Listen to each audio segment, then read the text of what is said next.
Բարև ձեզ, դուք դիտում եք Civilnet-ը, այսօր իմ հյուրերն են ազգային ժողովի պատգամավորներ Էդմոն Մարուքյանը եւ Զարուհի Փոստանջյանը, բարև ձեզ։ Շնորհակալություն հրավերն ընդունելու համար, զրուցելու ենք առաջիկա լիագումարում մարդու իրավունքների պաշտպանի թեկնածուի առաջադրման եւ արդեն ընտրության վերաբերյալ դուք եղել եք պետաիրավական հանձնաժողովում, քննարկումներ տեղի ունեցել եւ ազգային ժողովի պետաիրավական հանձնաժողովը առաջադրել է որպես մարդու իրավունքների թեկնածու արդարադատության փոխնախարար Արման Թաթոյանին, պարոն Մանուկյան, դուք որպես թեկնածու առաջադրել եք Զարուհի Փոստանջյանի թեկնածությունը, Զարուհի Փոստանջյանի թեկնածությունը չստացավ պետաիրավական հանձնաժողովի անդամների 1/5 ձայները եւ առաջադրվեց Արման Թաթոյանը։ Այսպես կիսահ ռետորական հարց, ինչպես ստացվեց, որ պետաիրավական հանձնաժողովը հենց պաշտպանեց Արման Թաթոյանի թեկնածությունը մի մարդու, որին չեն ճանաչում անգամ իրավապաշտպանները, չնայած մարդու իրավունքների մասին օրենքը պահանջում է, որ օմբուդսմենը պետք է լինի հանրության կողմից ճանաչելի, վստահելի եւ հեղինակություն վայելող անձնավորություն։ Նախ պետք է ասեմ, որ ոչ թե պետաիրավական հանձնաժողովը, այլ հանձնաժողովի մի մասը, որովհետեւ Տիկին Փոստանջյանը բավականին ձայներ է ստացել հանձնաժողովում եւ կարող էր այնպես ստացվել եւ կար դրա հնարավորությունը, որ նրանք հավաքեին հավասար ձայներ։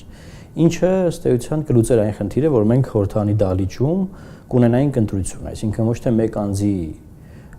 ընտրություն կլիներ, որ ասենք այո կամ ոչ, կամ կողմ եմ կամ դեմ եմ, այլ երկու թեկնածուներից կընտրեինք մեկին։ Եվ գիտեք, փակ գաղտնի քվեարկություն է եւ դա հնարավոր է առաջացներ նոր լուրջ, չասեմ ինտրիգներ, բայց եթե հետ գնանք Արմեն Հարությունյանի ընտրությունները վերհիշենք, ինչպես եղավ երկրորդ մարդու իրավունքների պաշտպանինը, ապա հիշում եք, որ փակ գաղտնի քվեարկությամբ նա չէր ընտրվել։ Եվ հետո երկրորդ անգամ կարիք առաջացավ նորից ընտրություններ անցկացնելու, այսինքն մեր մոտեցումն այն էր, որ մենք գոնե կարող ենք անցնել պետաիրավական հանձնաժողովը, հաշվի առնելով եղած անդամների ընդդիմադիր թևը, եւ ուղղակի պլենար նիստում արդեն քննարկումները այնտեղ շարունակվեին, որովհետեւ նաեւ շատ կարեւոր է դեբատները վերջի հերթին մարդու իրավունքների պաշտպանի նշանակման եւ նույնը այն ինչ որ մենք ունեցանք հանձնաժողովում, դրա ավելի մեծ տարբերակը, ավելի բազմակարծիք տարբերակը մենք կարող ենք ունենալ պլենար նիստում։ Դա չեղավ, որովհետեւ այնպես ստացվեց, որ երկու ձայն, որը մենք մտածում ենք, որ կստանանք, չստացանք, բոլորին հայտնի է թե ինչպես։ Սա է, այսինքն բայց ասել որ ամբողջ պետաիրավական հանձնաժողովը որոշեց բան։ Դե ամեն դեպքում ձայների մեծամասնությունը ինչ վերաբերում է հայտնիության կամ ճանաչելիությանը, սա մի տեսակ անչափելի նորմ է, որը ամրագրված է, բայց ամեն դեպքում ծանրությունը սրա վրա չի գնում, այլ գնում է ընդհանուր ընթացակարգի վրա։ Մենք այլ ընտրանք ստեղծելով առաջադրելով Տիկին Փոստանջյանի թեկնածությունը, մի կողմից ռեալիստ ենք, հասկանում ենք, որ խորհրդանում կա 70-ից ավել ձայն հանրապետական կուսակցության համար, բայց մյուս կողմից մենք լավ փորձակար դարձրեցինք, ամբողջ ընթացակարգը մարտահրավեր նետեցինք եւ դրա ամբողջ խնդիրները, խնդիրները դուրս եկան։ Եթե չլիներ Տիկին Փոստանջյանի թեկնածությունը, ուղղակի որևէ խնդիր չէր առաջանալու պետաիրավական հանձնաժողովում, քննարկումներն էլ այդ ձևով չէին լինելու, նման սուր հարցադրումներ չէին լինելու եւ ուղղակի մեկ թեկնածու հաստատվեր։ Կառաջադրվեր, կհաստատվեր, կփոխանցվեր լիագումար նիստ։ Տիկին Փոստանջյան, դուք ժառանգություն կուսակցության ամենաճանաչված, ամենակարկառուն դեմքերից եք։ Դուք ընդդիմադիր կուսակցություն եք եւ որպես քաղաքական գործիչ դաշտում դիրքավորված եք որպես շատ, նույնիսկ երբեմն շատ սուր ընդդիմություն ներկայացնող քաղաքական գործիչ։ Եթե դուք այսպես ենթադրաբար ընտրվեիք ազգային ժողովի հանրապետական կուսակցության կողմից, այդ պարոն Մարուքյանի ասած 70 ձայնը առաջադրվեիք պետաիրավականով, հետո փակ գաղտնիով ընտրվեիք, կկարողանայիք ստեղծված քաղաքական իրավիճակում լինել այն մարդու իրավունքների պաշտպանը, ինչի մասին բարձրաձայնում եք դուք, ինչի մասին անընդհատ խոսում են իրավապաշտպանները, նշելով, որ Հայաստանում պետք է անհրաժեշտ է ավելի խարիզմատիկ, ավելի համառ, ավելի սկզբունքային, ավելի ուժեղ մարդու իրավունքների պաշտպան։ Քաղաքական համակարգը ձեզ թույլ կտա լինել այդպիսին։ Եթե դու ստանում ես այդպիսի կարգավիճակ եւ դու այդ արժեքների կրողն ես եւ ունես կամք, իհարկե այդ արժեքները առաջ պետք է մղես եւ դու բացի այն որ իհարկե խոցելի ես դու կարող ես դառնալ նաեւ ոտնձգության առարկա բայց դա դեռ չի նշանակում որ դու պետք է հրաժարվես քո գործունեությունից դրա համար կան նաեւ միջազգային երաշխիքներ պաշտպանության դե ունես կամք եթե դու քո համար դա արժեք է ապա կարող ես առաջ տանել որևիցե կաշկանդվածություն չես կարող ունենալ բայց խնդիրը տալիս է հնարավորություն դինելու ուժեղ օմբուդսմեն քաղաքական իրավիճակը չի տալիս այդ կարգավիճակն է տալիս իսկ եթե դու արդեն նշանակովի անձես լինելու հենց այնպես չէ սահմանված այն չափանիշը որ նա պետք է լինի հանրության կողմից վստահելի եւ ճանաչված մենք խնդիր ունենք որ ով է այդ անձը հանրության կողմից վստահելի է ճանաչված է թե հատուկ պայմանավորվածությունների ձևաչափով է գալիս այդ կարգավիճակը ստանձնում այս խնդիրը շատ կարևոր է մենք տեսել ենք որ նախորդ մարդու իրավունքների պաշտպանները նրանք եկել են հատուկ պայմանավորվածությունների ներքո պատահական չեն եկել նրանք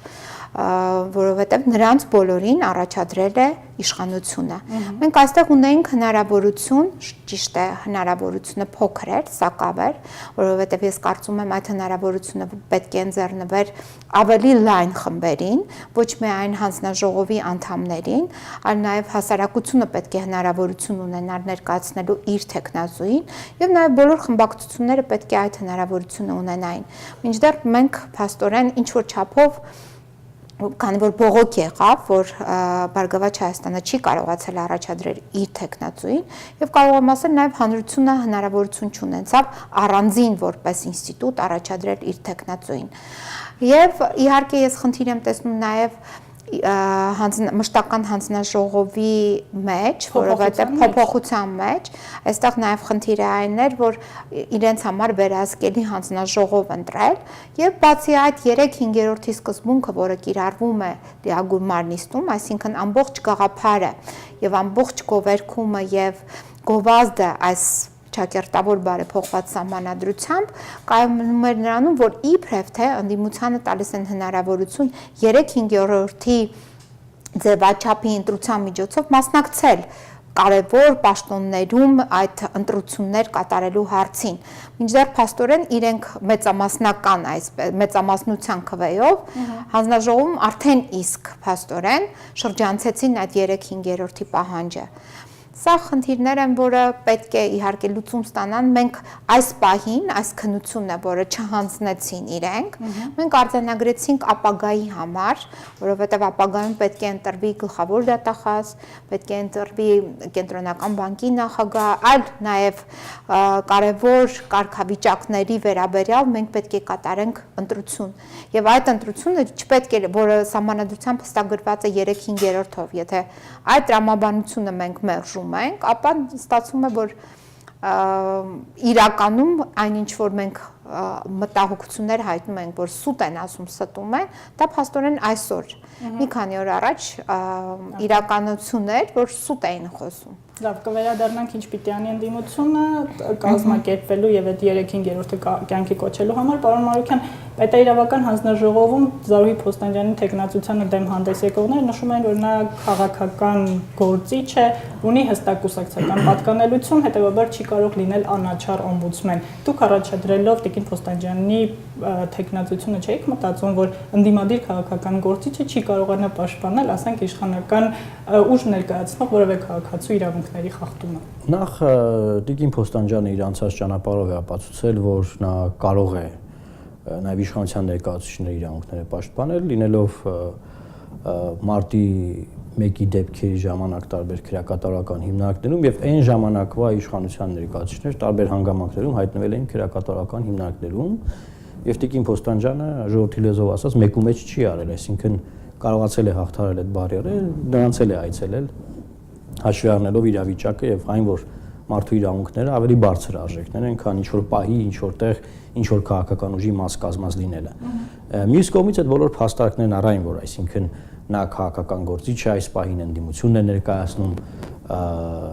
շատ է քննադատել, չգիտեմ, քննադատության իրենց պատկերացած սահմաններն է անցել եւ այո, ոչ կոռեկտ քննադատություն ես կարծում եմ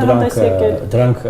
այդ պահին գործող տեխնացուի համար որևէ խնդիր չեն առաջացնում, որովհետև բոլոր պայմանները, պահանջները սահմանադրության եւ օրենքի վերաբերում են մարդու իրավունքների պաշտպանին եւ ոչ թե տեխնացուին։ Այսինքն, եթե Տիկին Փոստանջյանը ընտրվելուց հետո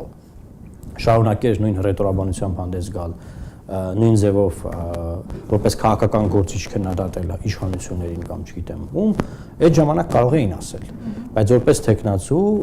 այդ փաստարկները շատ թույլ են եւ դրանք չեն կարող քննարկելի փաստարկներ լինել ընդդեմ տեխնացուի, որովհետեւ տեխնացուն ազատ է, տեխնացուն մարդ է, որը որ համապատասխանում է չափանիշներին լինելու տեխնացու։ Ընտրվելուց հետո պարզ է, որ Տիկին Փոստանջյանը պետք է վայր դներ իր գուսակցական անդամատոմսը, պայմանավորվածությունները, իր քաղաքական հայացքները մի կողմ դներ եւ նվիրվեր մարդու իրավունքների պաշտպանության առաքելությանը եւ լինելու էր նա բոլորի մարդու իրավունքների պաշտպանը, ինչպես որ սահմանադրությունն ու օրենքն են պահանջում։ Եվ հենց այդ դրույթներից ելնելով է, որ ես կարծում եմ, որ ցանկացած իշխանության ժամանակահատվածում նման պաշտոններում կարող են նշանակվել մարդիկ եւ ամբողջությամբ իրականացնել իրենց առաքելությունը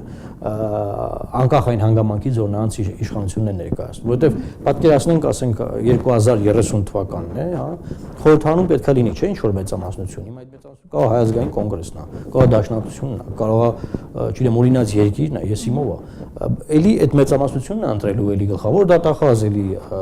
այսինքն ինչ, երբևէ այդ մարդիկ չեն կարող իրենց առաքելությունը իրականացնել, այն ժամանակ էլ ասեն դե նրանց ներկայացրել է քաղաքական մեծամասնությունը։ Այն բոլոր երաշխիքները, որոնք կան սահմանադրության մեջ, դրանք նրա համար են, որ այդ մարդը նշանակվելուց հետո վեր կանգնի բոլոր եղած իր չգիտեմ, ոնց ասեմ, պարտք մնալու մոտեցումներից, հա, որ դե որ իրանք են ինձ ներկայացրել իրաց քիչ։ Պարոն Մարուկյան, համաձայն եմ ձեզ հետ, բայց տեսեք, վերջին մարդու իրավունքների պաշտպան Կարեն Անդրեասյանը բավական հստակ կամ շատ թափանցիկ ակնարկներ արեց իր հրաժարականի հետ կապված, նշելով, որ որոշակի այնուամենայնիվ քաղաքական ճնշումների արդյունքում եւ լինելով մեծամասնության կողմից ընտրված տեխնացու հրաժարական տվեց։ Ես չեմ կիսել այդ մոտեցումները, ես չեմ գտնում, որ Կարեն Անդրեասյանը ճնշումների է ենթարկվել ընդհանրապես, եւ ես այլ կարծիք ունեմ եւ բազմաթիվ իրավապաշտպան գործընկերներ կիսում են այդ կարծիքը, կա նման հանրային ընկալում, նման մոտեցում, որ եղել են ճնշումներ, բան, եթե մարդու իրավունքների պաշտպանը կամ որևէ սահմանադրական պաշտոնատար անձ պետք է ինչ-որ մեկի ելույթից վիրավորվի ու հրաժարական տա, դա, չգիտեմ, դա աբսուրդի ոլորտից է։ Ինչ վերաբերում է ճնշումներին, բան, եթե ճնշումներ լինում են, այդ ճնշումները հրապարակային ներկայացվում են։ Ես հիշում եմ մարդու իրավունքների պաշտպան Արմեն Հարությունյանը պահանջել էր իր եւ իր ընտանիքի համար անվտանգություն։ Այն ժամանակ չտրեց։ Մարդը հստակ ուղերձ էր ելում, որ վտանգ կա, այսինքն ես մարդու իրավունքների զեկույց եմ հրապարակել մարտի 1-ի եւ այլն եւ այլն։ Ինչ վերաբերում է կոնկրետ պարոն Անդրեասյանին, բազմիցս այդ հարցապնդումները եղել են եւ մինչեւ հրաժարական եւ հրաժարականից հետո, որ եղբայրը ասա ինչ ճնշում է եղել։ Ես չեմ կարծում, որ ճնշում կար, ես կարծում եմ, որ եղել է հետեւյալը, նա հասկացել է, որ ինքը այլևս չի առաջադրվելու մարդու իրավունքների պաշտպանի պաշտոնին եւ բարձր հեղինակություն վայելելու ինչ որ պիկի ժամանակ պետք էր ուղղակի դուրս գալ, որտեղ պատկերացրեք նա իրացնում էր իր սահմանադրական ժամկետը եւ նրան չէին առաջադրում։ Այսքան բարձր հեղինակությամբ նա չէր կարող հեռանալ իր պաշտոնից, ոնց որ հիմա հեռացել եւ այդ ընկալումը ձևավորվել, որ ճնշում էին եւ նա գնաց։ Այսինքն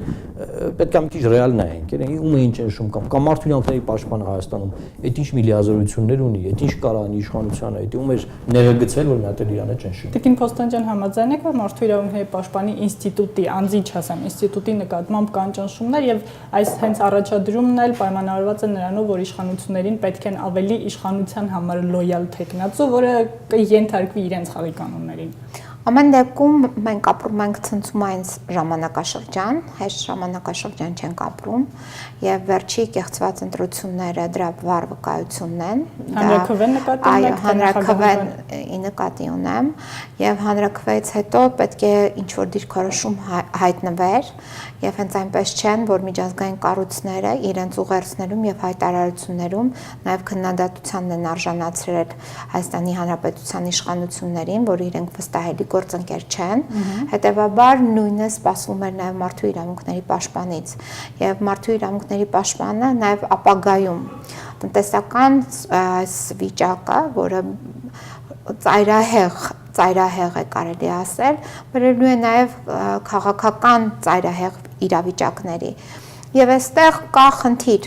դու կամ պետք է ունենաս կամք, ուժ եւ պատրաստ լինես գնալ առաջ եւ դիրքորոշում հայտնել համահունչ քո առաքելությանը, կամ պետք է որը ենթարկվում է իհարկե բռնաճնշումների, այնպես չէ որ չի ենթարկվում, կամ էլ պետք է հրաժարական տաս։ Ես ավելի հակված եմ, որ այդ բռնաճնշումները իրոք եղել են, կար խնդիր առաքելության հետ կապված եւ նա փաստորեն հրաժարական է տվել։ Ես այդպես եմ կարծում։ Շատ լավ վերադառնանք 3-5-րդին, Տիկին Փոստանջյանը նշեց, որ իշխանությունը չանցավ, չկարողացավ քննություն անցնել։ Ես փորձեմ վերաձևակերպել, ընդդիմությունը չկարողացավ պաշտպանել իրեն ընձեռնված, սահմանադրորեն ընձեռնված հնարավորությունը եւ պաշտպանել 3-5-րդը։ Ինչ որտեղ է դեր որ ասում եք նկատի ունեմ հանձնաժողով չկար նման։ Չէ, այդ հանձնաժողովը Տիկին Փոստանջյանը ասաց, որ ձայների մեծամասնությամբ շրջանցվեց ազգային ժողովի լիագումար նիստում 3-5-րդի սկզբունքը։ Հիմա այդ 3-5-րդը, որը նշանակում է ընդդիմության ներգրավվածությունը քաղաքական գործընթացներին, պաշտոններ նշանակելուն եւ այլն։ Հիմա դա չկարողացավ պաշտպանել ընդդիմությունը, որն էր ընդդիմության սխալը եւ ինչ պետք է արվի, հետագայում օրինակ դատախազ, գլխավոր դատախազին, սահմանադրական դատարանի նախագահին եւ այլ կարեւորագույն պաշտոններ ընտրելիս ընդդիմության ձայնի կարեւորությունը, լսելիությունը ապահովելու։ Գիտեք, եթե կա կոնսենսուս, օրինակ, որ եթե պետք է ընդդիմությունը այլ ընտրանքային տեխնացու ներկայացնի, կարծում եմ պետք է համախմբված լինել եւ այնպես անել, որ այդ այլ ընտրանքային տեխնացուն գոնե տեղ հասնի։ Դա է բաց է այս ընթացքի բացը նաեւ որ չարվեց այնինչ որ այն հնարավորությունները, որոնք որ կային, դրանք չօգտագործվեցին։ Օրինակ, եթե Հայ ազգային կոնգրեսը ձայն տար Տիկին Փոստանջյանին եւ նաեւ դաշնակցությունը չքվեարկեր նաեւ Թաթոյանի օգտին, հա, մենք հավասար ձայներ էինք ունենում։ Այսինքն այս երկու հանգամանքը յետ պայեցին պլենար նիստում երկու տեխնացու ունենալու մեր շանսը վերացրեցին։ Այսինքն եթե ապագայի համար պետք է նայենք, հա, ապագայի համար պետք է սա լավ դաստ լինի բոլորի համար։ Մյուս կողմից նաեւ պետք է հաշվի առնել, որ նաեւ ընդդիմադիր ուժերը տարբեր մոտեցումներ ունեն, նաեւ անձնական խնդիրներից չեն կարողանում վեր կանգնել շատ դեպքերում, այսինքն հնարավոր է նաև ինչ որ անձնական բաներով են առաջնորդվում, հա, ասենք, չգիտեմ, լավ հարաբերություն չունեմ, ես Տիկին Փոստանջյանի հետ, այսօր ձայն չտամ իրան, ինչ անենք, թե ընդդիմությունից է։ Այսինքն այս մոտեցումները պետք է մի կողմ դնել եւ փորձել այդ մեխանիզմները իրապես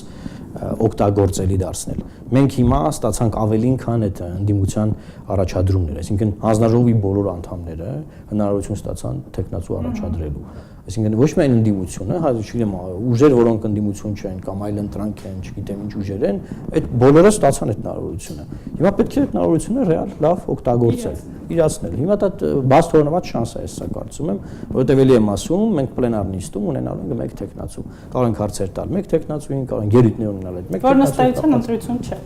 Դե ընտրությունը այնքան ինչպես Տիկին Փոստանջյանն ասաց, այլ ընտրանքի բացակայությամբ ընտրություն։ Տիկին Փոստանջյան, փաստորեն այնուամենայնիվ ճիշտ է, որ իշխանության հաղթանակները պայմանավորված են ոչ թե իշխանության ուժեղությամբ, այլ ընդդիմության այսպես սպառակտվածությամբ, անհամաձայնությամբ եւ թուլությամբ։ Կարծում եք, որ դա իհարկե միանշանակ այսօրվա գործող իշխանությունը ինքը այդ ճիշտ է բիրտ ուժ կիրառում է, բայց ինքը այդքան կազմակերպչական առումով չէր կարող ուժեղ լինել, եթե նրան չաջակցեր ընդդիմությունը։ Այսինքն այսօր փաստորեն այս քննություններից մեկն էր, հենց այնպես մենք չառաջադրեցինք տեխնացությունը։ Ես ասեմ ձեզ նախ ցավալի է, որ հանրության ներկայացուցիչները այդ ոլորտի, իրավապաշտպան ոլորտի բոլորը հրաժարվեցին մասնակցել այս ընտրություններում։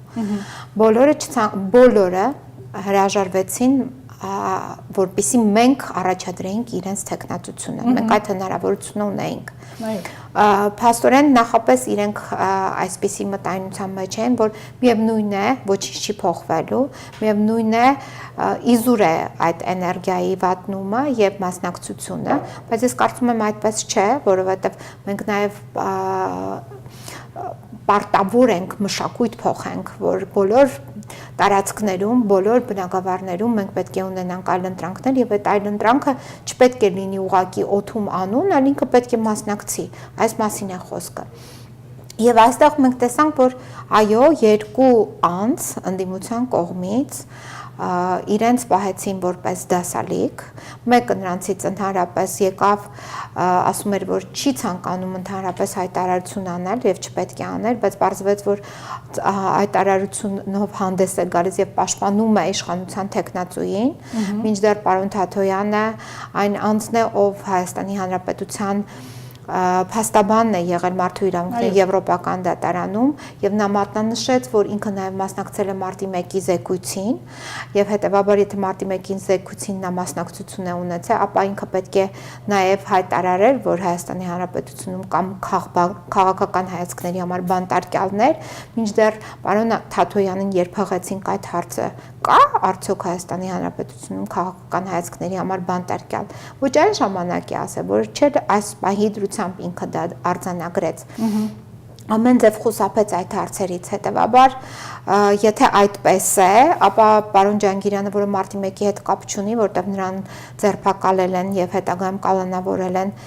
դեկտեմբերի 23-ին իր կողմից մեղադրանքի հիմքում ընկած է եղել, որ իբրև թե ես չգիտեմ, ես չեմ իմանում ամեն դեպքում ես չեմ պնդում, որ ինքը կրիմինալ է եւ ապօրինի զենք է կրել եւ դիմադրություն է ցուցաբերել ոստիկանին, ես այդպես չեմ կարծում, բայց ինքը փաստորեն համաձայնվեց այդ գաղափարի հետ, որ ինքը սովորական կրիմինալ է, ոչ թե քաղբանտարկյալ է եղել եւ Թաթոյանը անաչառ է եղել եւ կապ չունի մեր գործերի հետ, մինչդեռ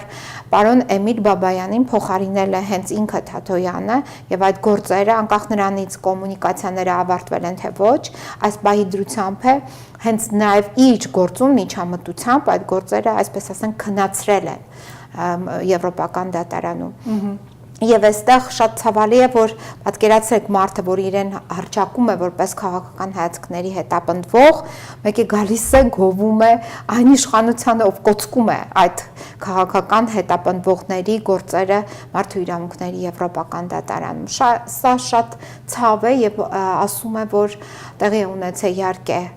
նաեւ պայմանավորվածություն եւ բանակցություններ, սրա մասին է խոսում եւ պատկերացրեք, ես չէի պատկերացնում, որ այս ընտրությունները այդքան հետաքրքրություն կառաջացնի հանրության կողմից, հանրության շրջանում եւ զանգահարում են, բանտախցերից էին զանգահարում եւ այլն եւ ասացին, որ տվյալ անձը, ով գովեց Թաթոյանին, փաստորեն ինչպես մնացել է, ինչպես նախկինում եղել էր, կներեք այս բառի համար, մուսր, այնպես է մուսր մնացել է։ Իսկ երկրորդի վերաբերյալ, որը փորձում էր աճպարարությամբ հանդես գալ եւ ասում էր, որ բոլորին է կողմ, այդ երկրորդի վերաբերյալ էլ ասեմ, որ նույն իմ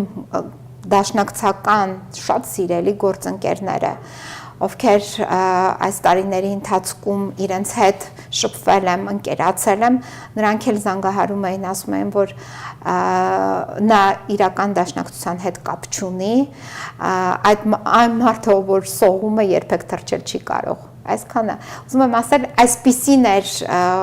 եւ ես զարմացա, որ նույնիսկ այսքան շատ հետաքրքրաշարժ էր այս ընտրությունը եւ ճիշտ է, որ պետք է լինեն այլ ընտրանքներ, մասնակցությունը պետք է լինի մեր ընտրության մշակույթը, դա պետք է լինի մեր մշակույթի անբաժանելի մասը եւ բոլոր հարթակներում մենք պետք է այո առաջադրենք եւ ասենք, որ մենք գնում ենք վերցնենք այդ տարածքները չպետք է մնան կատարողների տիրույթում եւ կատարողները այնտեղ պետք է գործ ունենան եւ կատարողները պետք է հասկանան, որ իրենց արժեվ կա դիմադրություն եւ կա նաեւ ցանկություն այդտեղ լինելու։ Մեկ է մի բան կուզենայի ավելացնել, որ տեսեք բոլոր նրանք, ովքեր փորձում են գովել, ամենանվազագույն չափանիշը, եթե դու ցանկանում ես դառնալ մարդու իրավունքների պաշտպան, ապա դու չպետք է խուսափես լրատվամիջոցների հետ շփումից։ Մենք տեսանք, որ այս անձը, որը հայտնի չէ ոչ մեկին, նեղ շրջանակի է հայտնի, ես իրեն հետ ծանոթ եմ որպես այդ մեր մարդու իրավունքների եվրոպական դատարանում մեր գործերի կոծկողը եւ երկու դեպքով է գիտեմ իրեն որպես այնտեղ ներկայացուցիչ պարոն Կոստանյանի հետ, ովքեր որ կարելի ասել ձախողեցին, խայտարակ ձախողեցին, դա Փերենչեկի գործն էր եւ Շիրագովի գործը։ Եվ այստեղ եթե Այս մարդկանց մենք ես իրենց այդպեսին եմ ճանաչում։ Միգուցե կարող է նեղ մասնագիտական ինչ-որ կարողություններ ունի, բայց դա դեռ բավարար չէր օրենքի պահանջին, որ նա կարողանար այսպիսի ձևաչափով փաստորեն մասնակցել այս խնդիրն է։ Մենք ունենք մի քանի խնդիր։ Նախ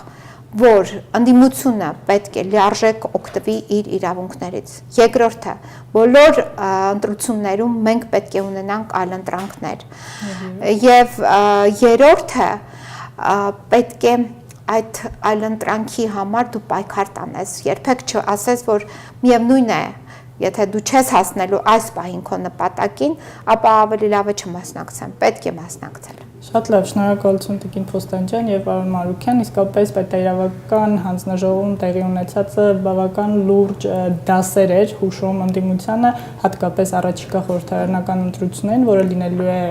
թերևս համարժեքը նախագահական ընտրությունների եւ ձևավորելու է այն խորհրդարանը, որը իրականացնել է ներքին եւ արտաքին քաղաքականություն, շատ կարեւոր դաս է ընդդիմությանը դասեր քաղելու, հետեւություններ անելու եւ իրեն տրված հնարավորությունները ճիշտ օգտագործելու, հանրությանն ի նպաստ օգտագործելու։ Շնորհակալություն ամեն դեպքում ձեզ պայքար մղելու համար պետաիրավական հանձնաժողովում եւ հարցազրույցի համար նույնպես։ Շնորհակալություն ձեզ, շարունակեք հետեւել Civilnet-ին։